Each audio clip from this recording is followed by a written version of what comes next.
하나님께서 우리를 부르십니다. 이제 마음과 뜻과 정성을 모아 대림절 세 번째 주일 예배로 나아가겠습니다. 함께 기도하겠습니다. 너희 권능 있는 자들아, 영광과 능력을 여호와께 돌리고 돌릴지어다. 그의 이름에 합당한 영광을 돌리며 거룩한 옷을 입고 경배할지어다.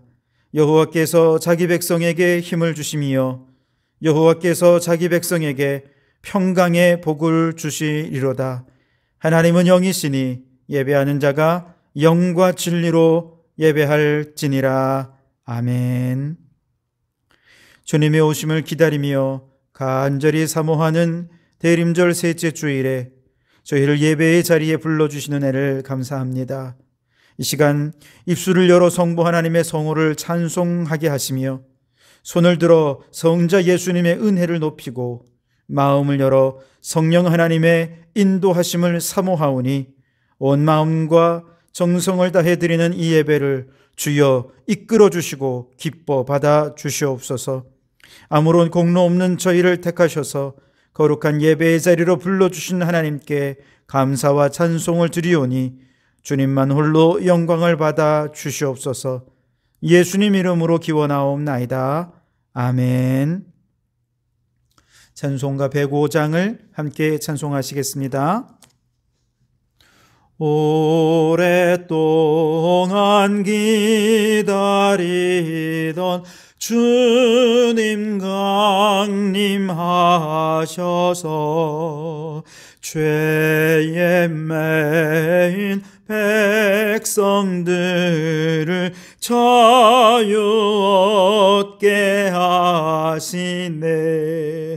주는 우리 소망이요 힘과 위로 되시니 오래 기다리던 백성 많은 복을 받겠네. 모든 백성 구하려고 임금으로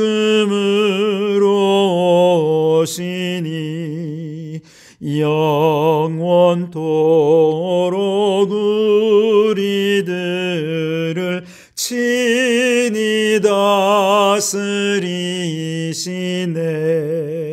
죄로 상한 우리 마음 은혜로써 고치고 주의 빛난 보좌 앞에 이르도록 하소서. 아멘.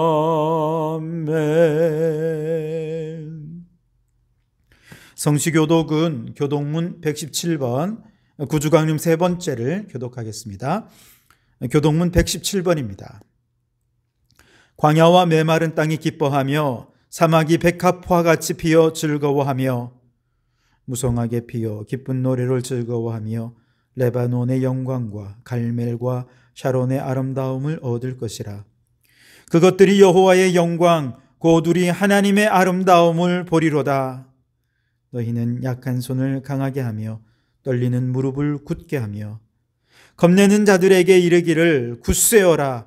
두려워하지 말라. 보라, 너희 하나님이 오사 보복하시며 갚아주실 것이라. 하나님이 오사 너희를 구하시리라 하라. 그때에 맹인의 눈이 밝을 것이며 못 듣는 사람의 귀가 열릴 것이며 그때에 저는 자는 사슴같이 뛸 것이며 말 못하는 자는 혀는 노래하리니 이는 광야에서 물이 솟겠고 사막에서 시내가 흐를 것임이라. 뜨거운 사막이 변하여 못이 될 것이며 메마른 땅이 변하여 원천이 될 것이며 승냥이에 눕던 곳에 풀과 갈대와 부들이 날 것이며 거기에 대로가 있어 그 길을 거룩한 길이라 일컫는 바 되리니 깨끗하지 못한 자는 지나가지 못하겠고 오직 구속함을 입은 자들을 위하여 있게 될 것이라. 아멘. 이 시간 지난 한 주간 우리의 죄를 고백하며 참회의 기도를 드리겠습니다. 사람의 마음의 심사를 통촉하시며 불꽃 같은 눈으로 마음 깊은 곳까지 감찰하시는 하나님, 그 밝은 빛 앞에 우리의 죄악을 하나도 숨길 수 없음을 알고 이 시간 우리의 죄를 고백합니다. 지난 한 주간 저희 입술에서 원망과 불평이 가득하지는 않았는지요? 말은 마음에 담긴 것이 겉으로 드러나는 것일진데 우리의 마음의 중심이 완악하고 교만하고 더러운 죄로 가득했던 우리의 삶을 용서하여 주시옵소서. 우리의 손과 발은 하나님의 일을 하는데 게을렀고 육신의 정욕을 채우는 죄악의 도구로는 빨랐음을 고백합니다. 주님, 용서해 주시옵소서. 더러운 마음을 성령의 불길로 태워주시고 나태함에 잠긴 손과 발은 주님의 도구로 회복시켜 주시옵소서. 알고 지은 죄, 모르고 지은 죄, 눈으로 지은 죄, 귀로 지은 죄, 입술로 지은 죄, 손과 발로 지은 죄, 마음으로 행위로 지은 모든 죄악들까지 제단의 숯불을 우리 가운데 대시어 정결하게 고쳐주시고 불태워주시고 깨끗게 해 주시옵소서. 여기 우리를 용서하신 주님의 용서의 말씀이 있습니다. 이날에 너희를 위하여 속죄하여 너희를 정결하게 하리니 너희의 모든 죄에서 너희가 여호와 앞에 정결하리라. 아멘. 나는 전능하신 아버지 하나님, 천지의 창조주를 믿습니다. 나는 그의 유일하신 아들 우리 주 예수 그리스도를 믿습니다. 그는 성령으로 잉태되어 동정녀 마리아에게서 나시고 본디오 빌라도에게 고난을 받아 십자가에 못 박혀 죽으시고 장사된 지 사흘 만에 죽은 자 가운데서 다시 살아나셨으며 하늘에 오르시어 전능하신 아버지 하나님 우편에 앉아 계시다가 거기로부터 살아있는 자와 죽은 자를 심판하러 오십니다. 나는 성령을 믿으며 거룩한 공교회와 성도의 교제와 죄를 용서받는 것과 몸의 부활과 영생을 믿습니다. 아멘. 찬송가 179장을 함께 찬송하시겠습니다. 179장 찬송입니다. 주 예수의 강림이 가까우니 저 천국을 얻을 자 회개하라. 주 성령도 너희를 부르시고 무천사도 나와서 영접하네. 주 예수님 너희를 찾으시니 왜 의심을 하면서 오지 않나. 온 세상 죄 담당한 어린 양은 죄 많은 자 불러서 구원하네. 이 세상이 즐기는 재물로는 내 근심과 고초를 못 면하리. 또 숨쉴 때 위로를 못 얻으며 저 천국에 갈 길도 못 찾으리. 내 아버지 주시는 생명 양식 다 배불리 먹고서 영생하라. 곧 의심을 버리고 주께 오면 그 한없는 자비를 힘입으리. 아멘. 이 시간 공동기도문으로 함께 통성으로 기도하겠습니다. 함께 주님 한번 부르짖어 기도하겠습니다. 주여, 대한민국을 위하여 기도합니다. 주님, 코로나 확진자와 중증 환자가 줄어들게 하시어 위드 코로나를 정착시키고 코로나를 넘어 새로운 삶을 향해 나아가게 하소서. 기후위기 극복을 위해 선진국과 후진국 사이에서 중재자의 리더십을 잘 발휘하게 하시며 기후위기 대응의 모범국가가 되게 하소서. 한국교회를 위하여 기도합니다. 주님, 코로나로 위축되어 있는 각 교회의 예배와 사역이 속히 정상화되어 잠자고 있는 수많은 영혼들을 흔들어 깨우는 한국교회가 되게 하소서. 코로나와 기후위기의 전지구적 위기 앞에서 대림절을 맞이합니다. 한국교회가 인간의 탐욕과 욕망을 회개하고 다시 오실 주님만이 위기 극복의 희망임을 선포하며 간절히 주님을 기다리는 절기가 되게 하소서. 성도교회를 위하여 기도합니다. 주여, 이제 회복하게 하소서. 모든 신앙생활이 온전히 회복될 뿐 아니라 삶의 예배와 가정 예배가 강화되어 코로나 이전보다 더욱 성도들의 신앙이 성장하게 하소서. 예수 보혈의 적색 은총으로 구원받은 우리 교회가 단식하는 회색의 지구를 녹색 은총의 축복의 땅으로 변화시키는 일에 힘쓰게 하소서. 성도들을 위하여 기도합니다. 주님, 성도들의 가정이 화목하고 사업에 복을 주시며 자녀들이 앞날에 복을 주시고 코로나 바이러스와 각종 질병과 위험으로부터 성도들을 지켜 보호하여 주소서. 교회를 사랑하고 이웃을 사랑하며 자연을 사랑하는 신앙으로 성숙하되 종말론적 신앙으로 사랑을 실천하게 하소서. 예배를 위하여 기도합니다. 이 시간 예배를 통해 내게 들려주시는 주님의 음성을 듣게 하시고 주님의 마음을 알게 하시고 회개할 것은 회개하고 결단할 것은 결단하여 주님 안에서 새롭게 변화되는 예배가 되게 하소서. 이 예배를 통해 하나님만 영광을 받아 주시옵소서.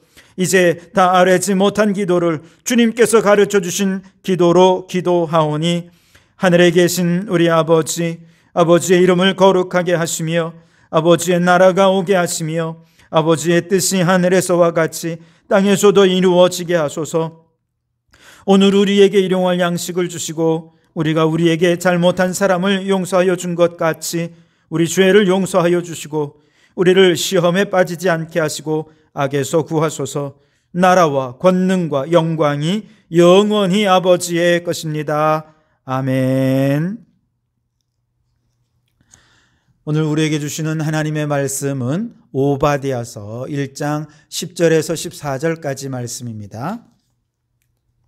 구약성경 오바댜서 1장 10절에서 14절 말씀 봉독해 드리겠습니다. 내가 내 형제 야곱에게 행한 포악으로 말미암아 부끄러움을 당하고 영원히 멸절되리라. 내가 멀리 섰던 날 곧 이방인이 그의 재물을 빼앗아가며 외국인이 그의 성문에 들어가서 예루살렘을 얻기 위하여 제비 뽑던 날에 너도 그들 중 한 사람 같았느니라.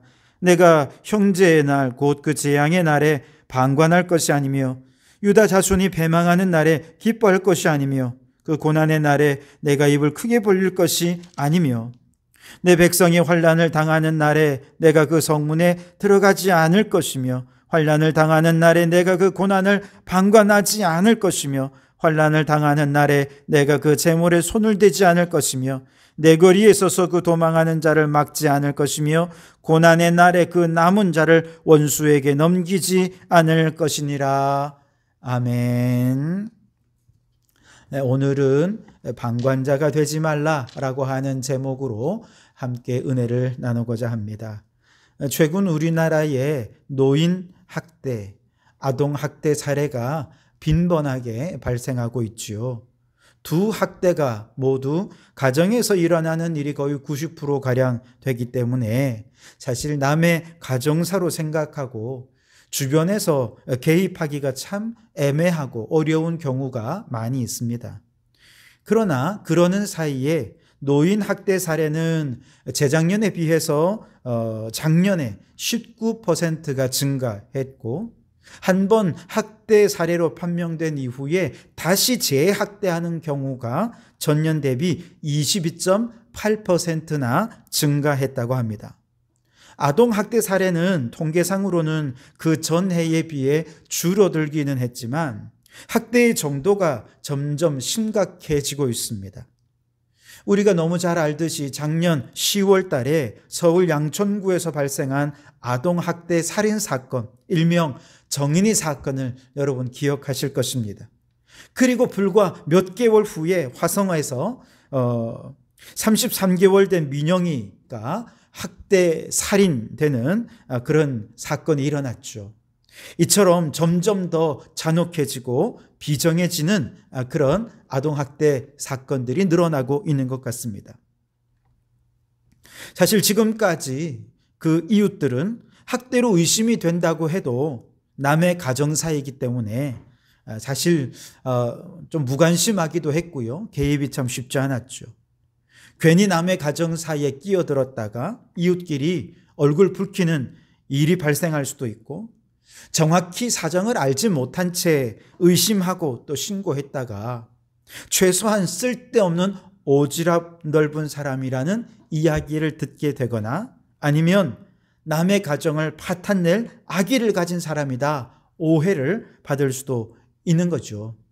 그래서 이웃의 일이라 해서 사실 무관심하고 심지어는 방관해왔던 것이 우리의 모습이기도 했습니다.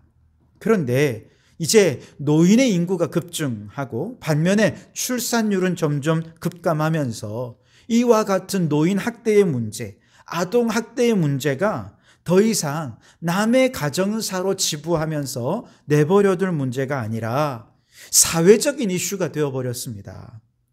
그렇기 때문에 주변 이웃들이 만일 학대로 의심이 되는데 신고를 하지 않았다, 이러면 이제 문제가 될 수 있다는 것이죠. 그래서 우리나라에서는요, 법으로 이웃이 이제 더 이상 무관심하지 말고 이웃의 문제에 대해서 방관하지 않도록 하기 위해서 적극적인 관심을 갖도록 신고해라, 이것을 이제 신고를 의무화했습니다. 전 국민이 노인 학대가 발생하면 반드시 신고를 하도록 되어 있습니다. 아동 학대 사건에 대해서 반드시 신고를 하도록 이걸 의무로 규정을 해놓고 있습니다. 이 의무를 어기면 어떻게 되느냐? 500만 원의 과태료를 물어야 하도록 법으로 그렇게 규정을 해 두었습니다. 사회적인 문제가 그만큼 심각해졌다는 것을 의미하는 것이죠. 방관자가 되지 말라라고 하는 것이죠.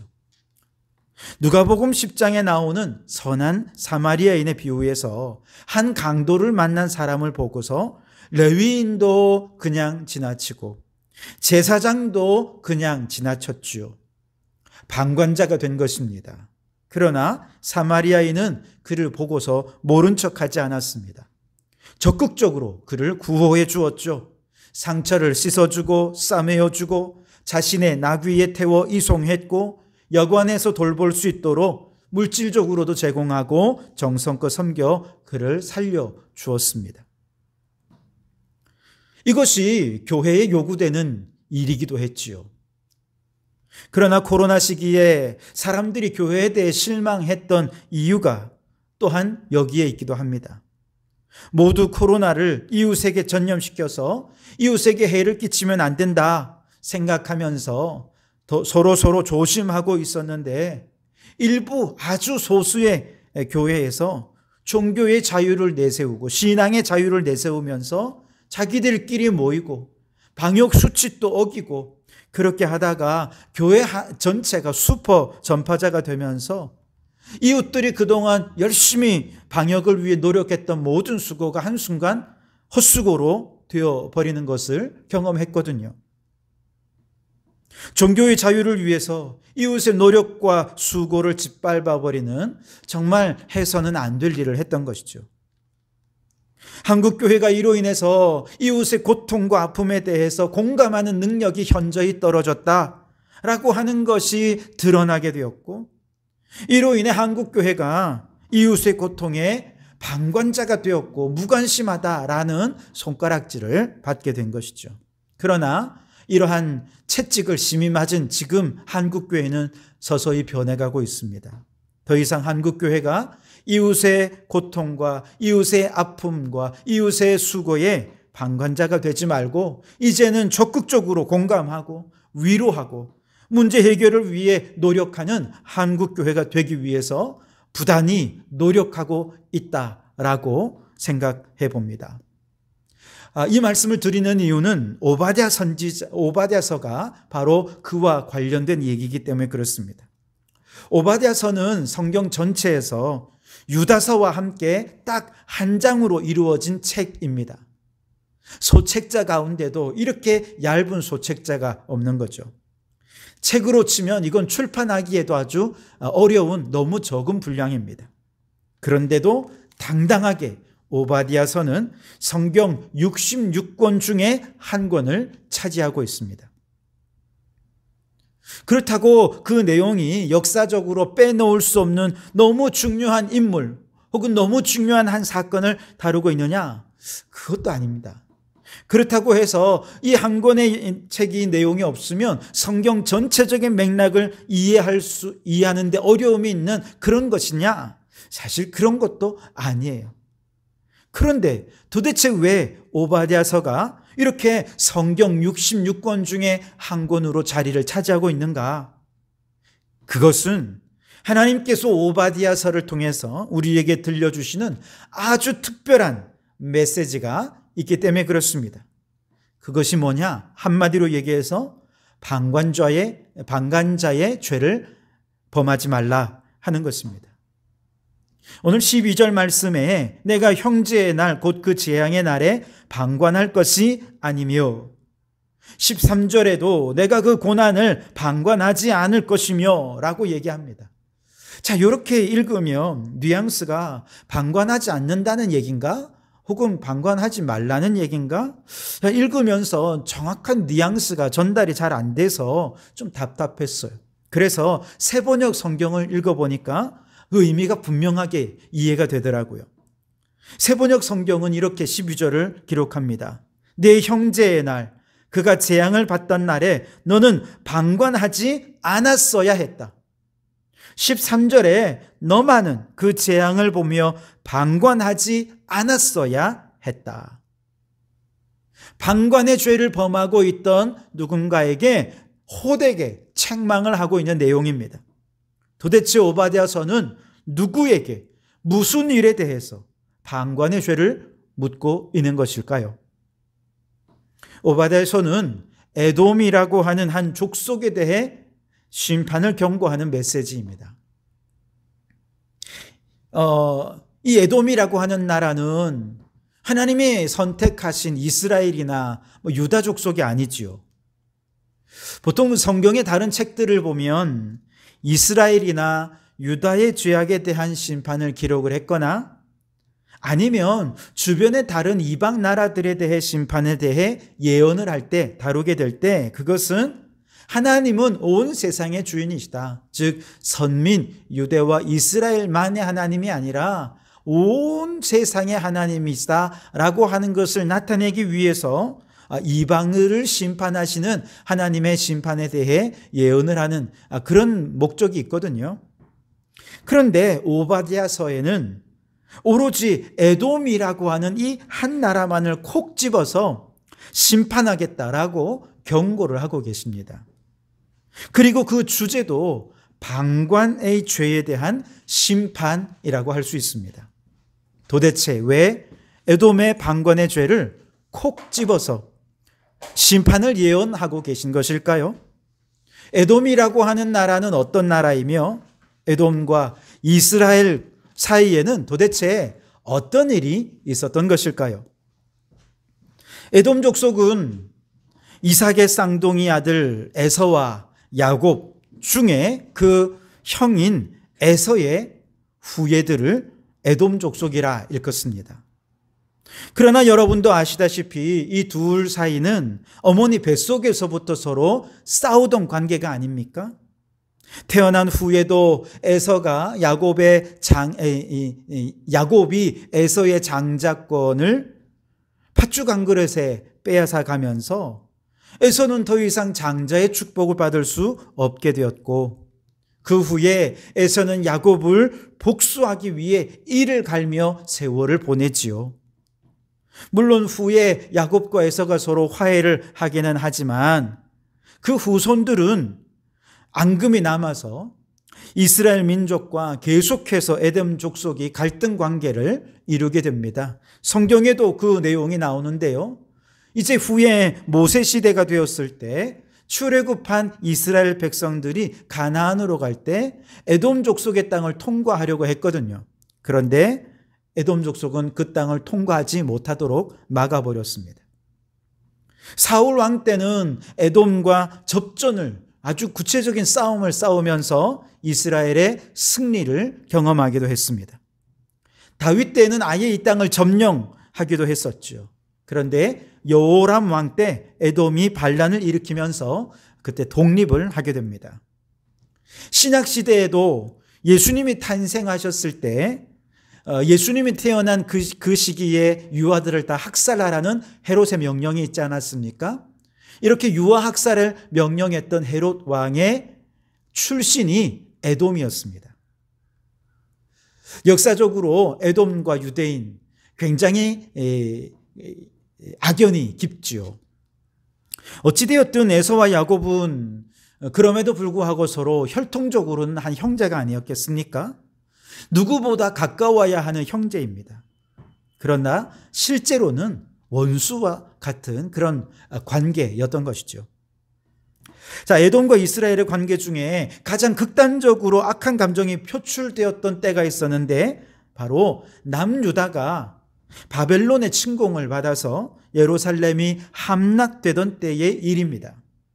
오늘 우리가 읽은 오바댜서의 11절에서 14절까지의 말씀은 예루살렘이 함락되고 파괴될 당시에 에돔 족속이 취했던 행동을 자세히 보여주고 있는데요. 11절을 다시 보시면 내가 멀리 섰던 날 곧 이방인이 그의 재물을 빼앗아가며 외국인이 그의 성문에 들어가서 예루살렘을 얻기 위하여 제비 뽑던 날에 너도 그들 중 한 사람 같았느니라. 그렇게 말씀을 하시죠. 즉 이방인, 외국인 누구냐? 바벨론이거든요. 이들이 예루살렘을 침공하던 그날 에돔 족속의 사람들도 너도 그들 중에 한 사람과 같았다.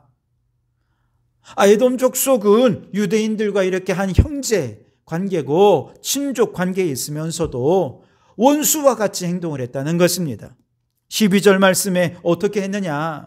내가 형제의 날 곧 그 재앙의 날에 방관할 것이 아니며 유다 자손이 패망하는 날에 기뻐할 것이 아니며 그 고난의 날에 내가 입을 크게 벌릴 것이 아니며 라고 말씀을 하십니다.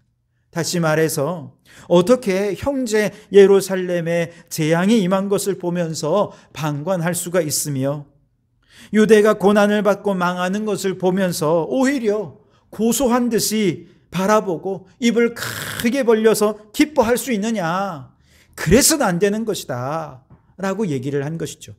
13절에는 내 백성이 환난을 당하는 날에 내가 그 성문에 들어가지 않을 것이며 환난을 당하는 날에 내가 그 고난을 방관하지 않을 것이며 환난을 당하는 날에 내가 그 재물에 손을 대지 않을 것이며 이렇게 하지 않았다는 것이 아니라 그렇게 해서는 안 된다는 것을 얘기하고 있어요.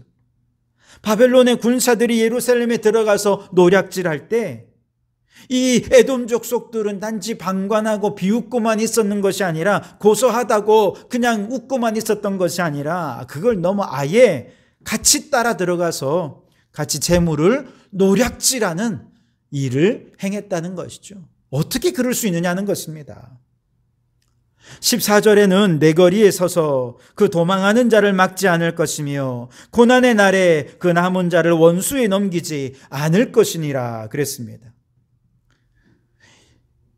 이 에돔 족속은요, 은신처를 찾아 도피하는 이 유대 사람들에게 은신처를 제공해주고 숨겨주기보다 오히려 숨으려는 그들, 피난처를 찾아 헤매는 그들을 바벨론 군사들에게 고발하고 넘겨주었다는 것이죠. 너무한 것 아닙니까? 이처럼 형제의 환난을 수수방관할 뿐만 아니라 오히려 형제의 고난을 즐거워하고 고소해하고 심지어 그 재물을 노략질하고 형제를 배신해서 원수에게 팔아 넘겨버리는 저 에돔 족속에 대해 하나님의 심판을 선포하시는데요. 10절에 이렇게 말씀하십니다. 내가 내 형제 야곱에게 행한 포악으로 말미암아 부끄러움을 당하고 영원히 멸절되리라. 결국 오늘 이 한 권짜리 짧은 책 오바댜서를 성경 66권 중에 특별히 포함시키면서 하나님께서 우리에게 주시는 한마디, 아주 중요한 한마디, 형제의 고난에 대해 결코 방관해서는 안 된다는 것이죠. 형제들끼리 서로 배신하지 말고, 원수되지도 말고, 고난받을 때 고소해하지 말고, 방관하지 말아라, 무관심하지 말아라 말씀하시는 것입니다. 사실 에서와 야곱은 그저 혈통적으로만 형제였지요. 그런데 오늘 예수님을 믿고 예수의 피를 받아 구원받은 성도들은요, 예수의 피로 예수 안에서 한 형제가 된 가족이 아닙니까? 이 예수의 피는 혈육의 피보다 더 진하고 더 중요합니다. 왜 그렇습니까? 여러분, 어느 가문에 태어났고 어느 혈통으로 태어났다고 해서 그 사람이 천국에 들어가고 구원받을 수 있습니까? 아니죠. 그럴 수 없습니다. 그런데 예수의 피는 구원에 이르게 합니다. 예수의 피로 한 가족이 되었다면 우리는 저 영원한 천국에 이르게 되고, 우리는 저 영원한 천국에서 영원토록 믿음의 한 가족으로 살아가게 될 것입니다. 세상에 혈육의 피를 나눈 형제들도 서로 고통을 당하고 이렇게 할 때 무관심하면 사람들이 혀를 차죠. 어떻게 혈육끼리 저럴 수 있어. 하물며 예수의 피를 나눈 형제들이 서로 고통당하고 어려움 당하고 있는데 그걸 무시하고 방관하고 있다면 아마도 천사들이 욕을 하고 마귀는 기뻐할 것입니다. 여러분, 코로나 이후에 많은 믿음의 형제들이 방황하고 있습니다. 특히 우리 젊은이들이 교회에 많이 실망을 하고 예수님은 좋은데 교회는 싫다 하면서 코로나를 핑계로 가나안 성도, 반대로 안 나가 성도가 되어버렸습니다. 그 모습을 보며 주님은 오늘 우리에게 말씀을 하시는 거예요. 이 오바댜 선지자를 통해 우리에게 말씀하십니다. 형제들의 방황에 방관하지 말아라. 정확한 통계인지는 모르겠지만 지난 다니엘 기도회 때 진행하시는 목사님이 함께 기도합시다 하면서 말씀하신 것이 코로나 이후에 전국의 10,000교회 이상이 재정적인 압박 또 이런저런 이유 때문에 교회의 문을 닫았다 하는 얘기를 하시더라고요. 그 얘기를 듣고 너무 마음이 아팠습니다. 여러분, 이런 현실 앞에서 우리 교회는 그나마 이 정도라도 버텨가고 있으니 참 감사하다 생각하는 것만으로 그쳐서는 안 됩니다. 여기에 안주하고 있어서는 안 돼요. 주님은 말씀하십니다. 우리의 이웃 교회들의 고난당하는 것을 방관하지 말아라, 무관심하지 말아라 말씀을 하십니다.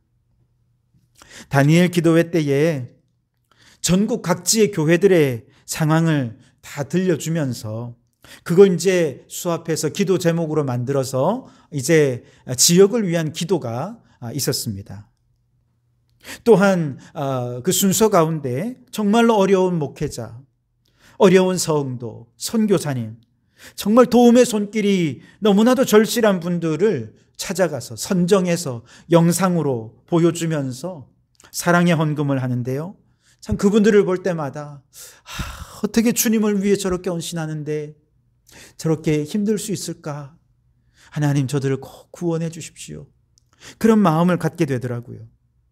여러분, 저렇게 절망의 시간을 이겨내는 분들을 보면서 우리 주님의 음성을 들어야 됩니다. 결코 이웃의 고난에 방관하지 말아라. 여러분, 사람들뿐만이 아닙니다. 하나님께서는 지구라고 하는 집을 창조하시고 인간과 동물, 식물, 모든 생물을 이 집의 한 형제요 자매로 가족으로 살게 하셨습니다. 그리고 인간을 맏아들로 삼으셔서 인간에게 지구의 모든 형제들을 잘 돌보아라 부탁하셨습니다. 그런데 인간은 탐욕스럽게 변했고 다른 형제들을 고통당하게 했습니다. 지구라고 하는 집이 무너져 가고 있습니다. 주님은 이 위기 속에 있는 지구 형제들을 보시면서 오늘 우리들에게 말씀하십니다. 지구 안의 형제들의 고난을 방관하지 말아라. 그래서 우리가 돌보아야 할 것은 인간만이 아니라 피조물들, 탄식하는 피조물들의 소리를 듣고 그들을 구원하는 일들을 할 수 있어야 한다는 것입니다. 찰스 디킨스의 소설 크리스마스 캐롤에 나오는 주인공은 너무나도 유명하지요. 바로 돈밖에 모르는 악덕 기업주 스크루지 영감입니다. 크리스마스를 앞둔 어느 날 기부단체에서 찾아와서 그에게 어려운 이웃을 위해 기부를 권하지요. 그때 그가 이렇게 얘기를 합니다. 차라리 죽겠다면 죽으라지. 가뜩이나 인구도 많아 죽겠는데 잉여 인구도 줄겠구만. 게다가 미안하지만 난 모르는 일이요. 매몰차고 냉정한 그에게 크리스마스는 그저 회계장부를 결산하면서 적잖은 항목을 확인하는 가슴 아픈 시기일 뿐, 예수님이 왜 오셨는지, 예수님과 내가 어떤 관계가 있는지 아무런 의미가 그에게는 없습니다. 관심이 없어요. 그러던 크리스마스 전날 밤 홀로 잠이 든 그에게 7년 전에 죽은 동업자 말리의 유령이 나타나 말합니다. 이제 3명의 유령이 내게 찾아올 것이다. 그리고 그대로 3명의 유령이 찾아와서 스크루지의 과거로 안내하고 현재의 삶을 보여주고 미래의 삶의 모습을 보여줍니다. 변할 줄 모르던 그의 마음을 녹인 것은 자신의 죽음을 볼 때였습니다. 자신의 죽음 앞에서 그 누구도 슬퍼하지 않았습니다. 오히려 자신을 욕하고 자신이 죽어서 사람들이 더 행복해지는 모습을 보았습니다. 심지어 자신의 죽음을 이용하려는 사람들까지 있는 걸 보면서 그는 큰 절망에 빠지지만 알고 보니 그게 꿈이었던 것이죠. 그리고 크리스마스의 아침이 되었습니다. 이 세상에 사랑과 평화와 안식을 주시기 위해 탄생하신 예수님의 탄생을 축하하는 그 아침, 스크루지는 완전히 다른 사람이 되어 있었습니다. 그리고 활짝 웃으며 이웃을 향해 이렇게 외칩니다. 메리 크리스마스. 그리고 이제 그는 더 이상 이웃의 고통을 방관하고 무관심하는 자가 아니라 베풀며 나누며 사랑하는 존재로 바뀌어 있었던 것이죠. 여러분에게 성탄은 어떤 의미입니까? 스크루지처럼 연말연시에 월급은 쥐꼬리만한데 돈 나갈 때는 너무 많아서 그 적자 계산하느라고 마음이 졸여서 주님의 탄생을 기뻐할 마음의 여유가 없습니까? 이웃의 아픔을 돌아볼 여유를 상실하진 않으셨습니까? 그러나 그렇게 변하지 않는 스크루지가 뭘 보고 변화했습니까? 자신의 죽음을 보고 변화되지 않았습니까? 마지막을 생각하니 변화되지 않을 수 없었던 것이죠. 그래서 주님께서 우리에게 대림절을 주신 거예요. 성탄을 앞두고 대림절을 보내는 우리에게 주님은 종말을 바라보게 하십니다. 마지막을 바라보게 하십니다. 마라나타, 주님 재림하여 오시는 그 종말의 날을 바라보면서 지금 주님 오신다 하더라도 내가 이대로 살아가는 것 괜찮은가? 돌아보게 하시는 것이죠.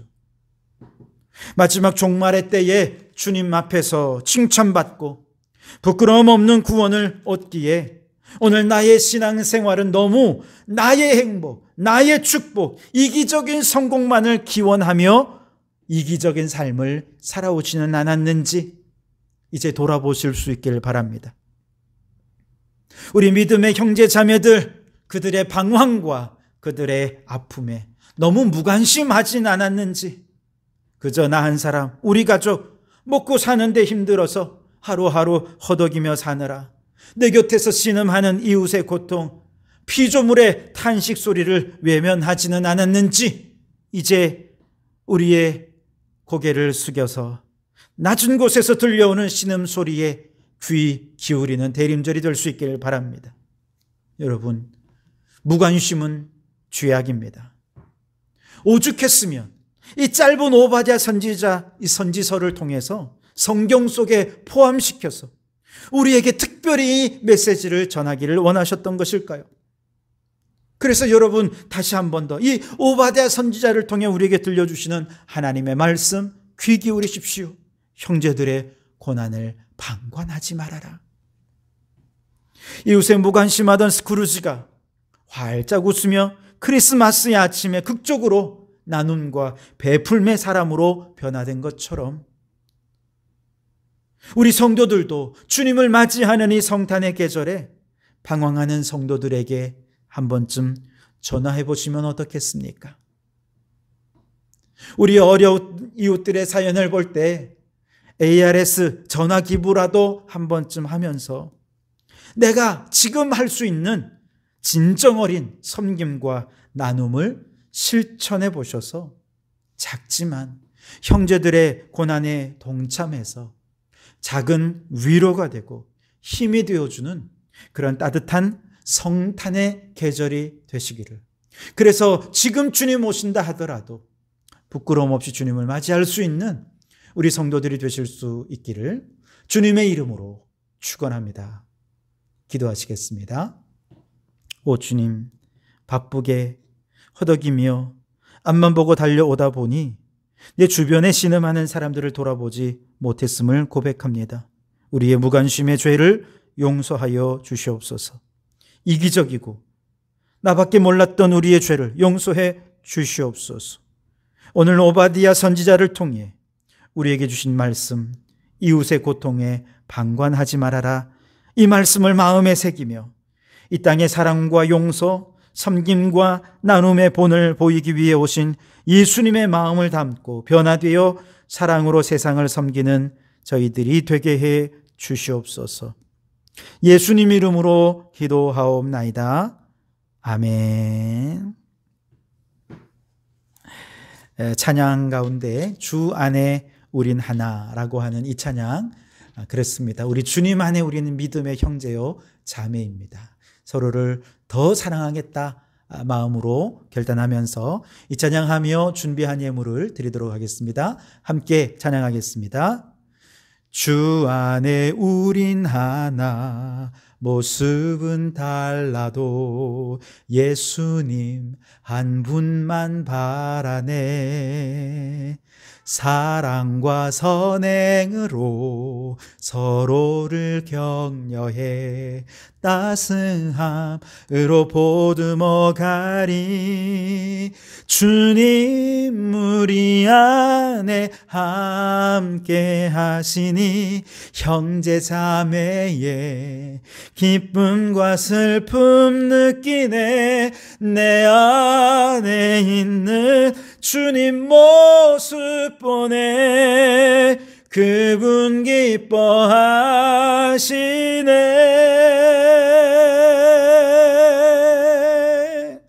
주님 우리를 통해 계획하시니 부족한 입술로 찬양하게 하시니. 주님 우리를 통해 계획하시니 너를 통해 하실 일 기대해. 아멘. 기도하시겠습니다. 주님, 탄식 속에서 주님의 위로와 은총을 기다리는 성도들 머리를 조아립니다. 하늘의 위로와 복을 한량없이 내려 주시옵소서. 코로나로 인하여 전 세계 수많은 사람들이 생명을 잃어가고 병상에서 신음하며 병들지 않을까 두려움에 떨고 있습니다. 우리의 적인 바이러스는 눈에 보이지 않기에 두려움은 더욱 배가 되고 어찌할 바를 알지 못하여 주님께 간구합니다. 주여, 전 세계를 공포에 빠뜨리는 코로나 바이러스를 속히 물리쳐 주시옵소서. 사람들이 바이러스는 경계하되 두려워하지 않게 하여 주시고, 바이러스로 인해 사람들을 낙인 찍고 미워하고 증오하는 일들이 사라지게 해 주시옵소서. 코로나로 인해 일상이 많이 바뀌었습니다.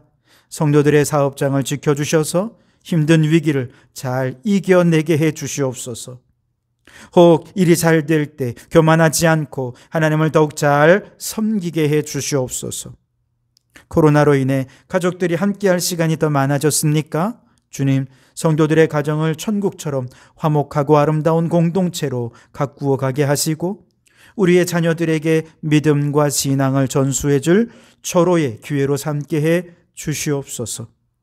우리 성도들의 여러 기도의 제목들을 들으셔서 특별히 우리 자녀들의 진학의 길, 취업의 길을 열어주시고 형통한 은혜를 더해 주시옵소서. 날씨가 많이 차가워졌습니다. 우리 어르신들, 우리 성도들의 건강을 지켜주시고, 이 시간 동일하게 가정에서 예배드리는 우리 성도들의 가정에도 동일한 성령의 역사와 축복을 내려 주옵소서. 주님, 오늘도 빈손으로 오지 않고 정성을 모아 예물을 드립니다. 예물을 드리기까지 땀 흘려 일한 순간순간들 주님 기억하시고, 모든 땀 흘린 시간들이 즐겁고 보람되고 행복한 열매로 거두어지게 해 주시옵소서. 모든 소유가 하나님의 것인 줄 알고 주님께 물질의 주권을 올려드리오니 주여 받으시고 우리 삶의 주인이 되어 주시옵소서. 이 예물이 쓰이는 곳마다 하나님의 나라가 세워지고 하나님의 영광이 빛이 나타나게 해 주실 줄 믿고 감사하오며 예수님 이름으로 기도하옵나이다. 아멘. 우리 성도 여러분, 주님의 은혜가 여러분 가운데 함께 하시기를 바랍니다. 이 성탄의 계절에 주님 오시기를 간절히 기다리는 마라나타의 신앙을 살아가는 여러분 되시기 바랍니다.